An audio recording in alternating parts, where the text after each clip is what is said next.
নেতা দারোয়াই কাইছিলেন এটা তো সোহাগ কিন্তু স্যার কিন্তু খুব তেজে মানে তেরে মিনিটের কথা কয় বুঝছেন। আচ্ছা দেখি আগে এ ভাই থেকে আসেন নাই বারান কি হয়েছে কোন? আরে বাপু কি হবো গতবার তো যে চেয়ারম্যানে তোমরা ধরে মেরে তুলে দিলাও এবার এমপির দ্বার আছে কিন্তু তোমরা ঠেলা ঠেলা দিয়ে তুলে দিও।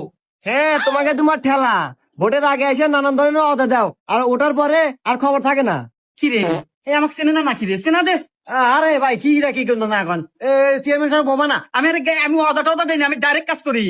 হ্যাঁ তাই তো দেখতেছি নির্বাচন পর পরই দেশে পড়ে যায় হাল খাওয়ার নাকি চাল নাই রান্না নাকি গ্যাস নাই আর এতটা এত মোটরসাইকেল কিনে ঘরে শিখে তুলে দিছি পাম্পে তেল নাই।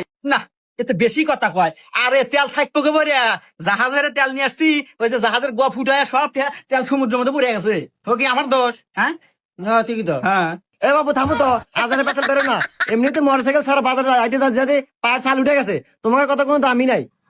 এ বাবু হনু অত বেশি কথা কয় না। আচ্ছা তোমার